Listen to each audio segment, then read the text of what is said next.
Welcome back students to the video lecture series. I am Adil Mansoori from Civil Engineering Department of LJ Institute of Engineering and Technology. So let us now move ahead with the next topic. So next is electrostatic precipitator. Okay, so the picture shows you electrostatic precipitator. So electrostatic precipitator is one of the most widely used devices for controlling particulate emission at industrial installations ranging from power plants, cement and paper mills to oil refineries. Okay, and in most of the cases the particulates to be collected are byproducts of the combustion. Electrostatic precipitation is a physical process by which particles suspended in a gas stream are charged electronically, right, and under the influence of electrical field separated from the gas stream. For industrial applications, vertical plates exposed to horizontal gas flow are normally used, and in this type of collectors, the gas flows between two parallel plates between which are suspended a number of vertical wires held in place by weights attached to the bottom.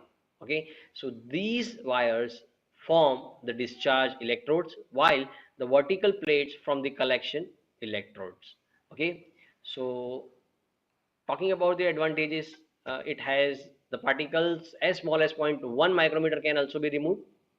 Okay, then higher collection efficiency, then power requirement is less, then large gas column can be handled. Okay, and pressure drop is less, that is 0.25 to 1.25 centimeter of water, and can remove tar and acid mist. Okay, then it has an ability to operate over a wide range of conditions, even temperatures of up to 800 centigrade and pressures of up to 50 atmospheric pressure can also be treated. Okay, and treatment time is very negligible, that is 0.1 to 10 seconds.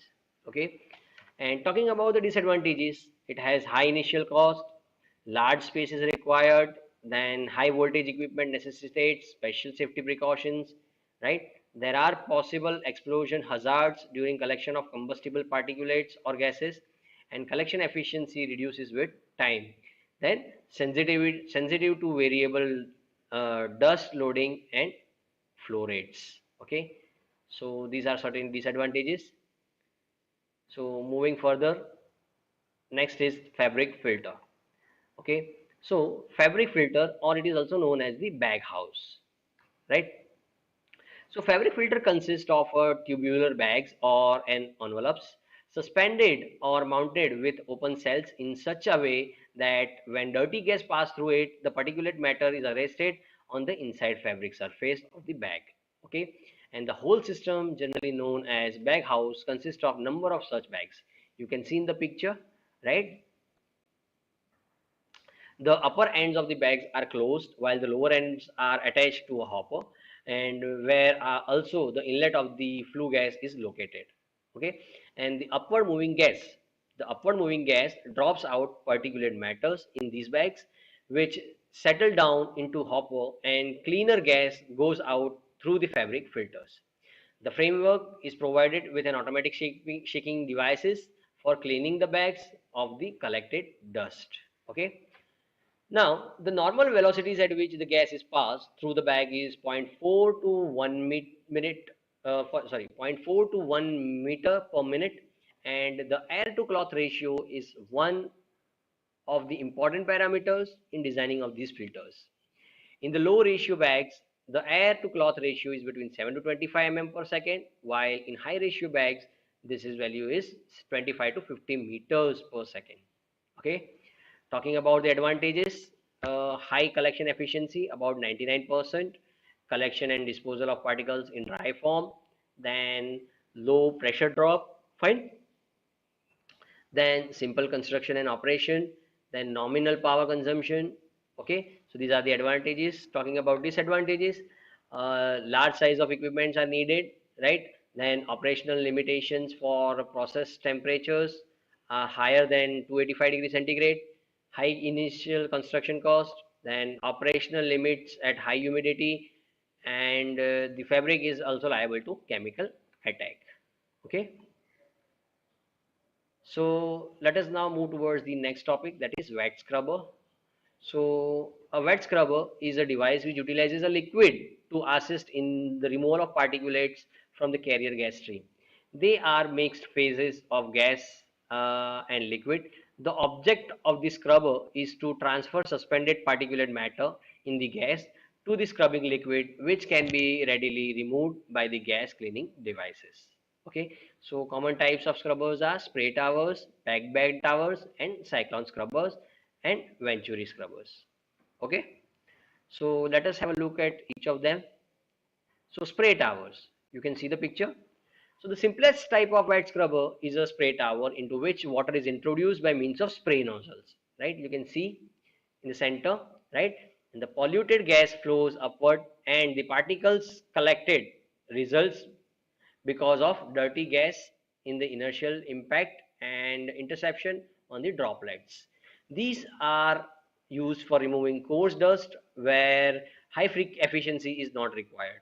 They are therefore used as primary cleaners in treating blast furnace gas and for fly ash and cinder removal. Okay. Next is Peck Bed Towers. So they are fiberglass packing and the polluted gas streams moves upward and comes in contact with the scrubbing liquid stream, which is moving downwards over the packing in the film. Okay. So the particles are captured by inertial compaction while the gas stream takes a curved path through pore space of the packing, right? Then talking about cyclone scrubbers, it is the modified form of dry cyclone in which scrubbing liquid introduced in the gas path by spraying through the nozzle mounted on the pipe in the center of the vessel. Okay, so the spinning motion is initiated by introducing the flue gas tangentially inward from the wall.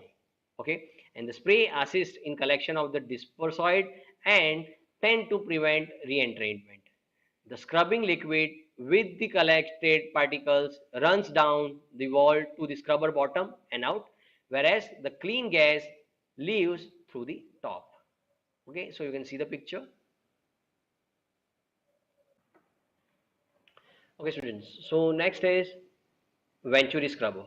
Okay, so in this type of scrubber, dust laden gas is accelerated to a high velocity, that is approximately 60 to 100 meter per second, while passing through the converging section and approaching the throat section, right? You can see. Then water sprays are introduced just ahead of the Venturi throat. Okay, you can see the liquid in, right? And the high velocity as impinges upon the liquid stream into the large number of fine droplets. Fine. And after the particulates have been trapped within the liquor droplets, the resulting agglomerates are readily removed from the gas stream in the separator. Okay. So such scrubbers are used in removing mist and dust from gases from pulp and paper industries and steel and chemical industries. Okay. So it has certain advantages. First one is the simultaneous removal of gases and particulates, right? Two activities are carried out together. Effective performance of over a wide range of loading, fine. Then hazards of explosive dust air mix are removed. Hot gases can be cooled down, corrosive gases can be recovered and neutralized, and equipment occupies only a moderate space. Okay. So talking about the disadvantages, a lot of wastewater is produced which needs disposal. Fine. Corrosion problems is one of the disadvantage. Then relatively high energy cost poses freezing problem in cold countries, and very small particles that is submicron size may not be captured. Okay. So last is the Air Prevention and Control of Pollution Act 1981. So basically this act consists of different objectives: constitution of the central board, function of the central board, functions of state board, powers of boards, and penalties. Okay, clear? So talking about what is the Air Pollution Act. So the Air Prevention and Control of Pollution Act 1981 of the Government of India came into force from May 16, 1981, and the act is applicable throughout the country, unlike the earlier Central Water Pollution Act, right, which for administering the act, the state governments have been authorized to declare after consultation with the state boards, any area within the state as air pollution control area, right? Now these areas may be extended, reduced, or even merged together in course of time. Pollution by ships and aircraft is not covered by the provision. So, talking about the objectives, prevention and control and abatement of air pollution, maintaining the quality of air, and establishing of boards for the prevention and control of the air pollution. So, talking about the constitution, a state board constituted under the act consists of different 17 members, all nominated by the state government, right? Which includes a full-time or part-time chairman, five official members to represent government, five persons representing the local authority, three non-official members, and two persons representing companies or corporations owned by state government, and one full-time member secretary, right?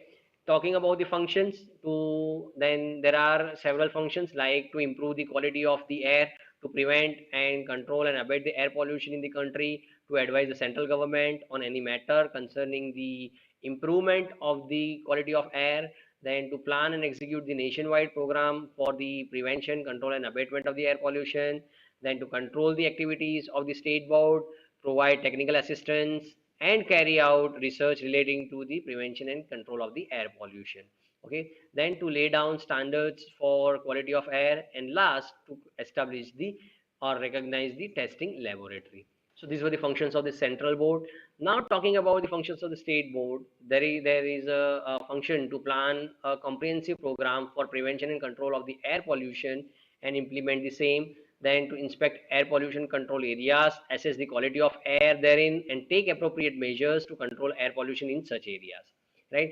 Then to advise the state government on any matter concerning the air pollution, to lay down in consultation with the central board standards for emission of air pollutants into the atmosphere from the industrial plants and automobiles, then to organize training programs and mass education programs to prevent the pollution, and last to establish or recognize the laboratories.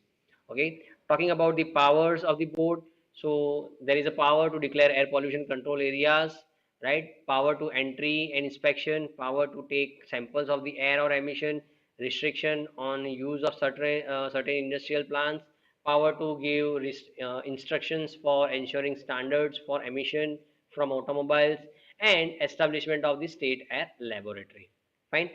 And last, talking about the penalties, except for the fact that there is no provision for publications of names of the offenders under this act, the penalties for defaults or violations of the provision under the act are same as under that of the water act. And the main drawback of this act lies in the fact that the defaulter is given 60 days notice before taking him to court, as by the time the case is filed in the court, and the offender may destroy the evidence. Okay, so that's all for the topic of air pollution, right? So we will start with one more topic in the next video.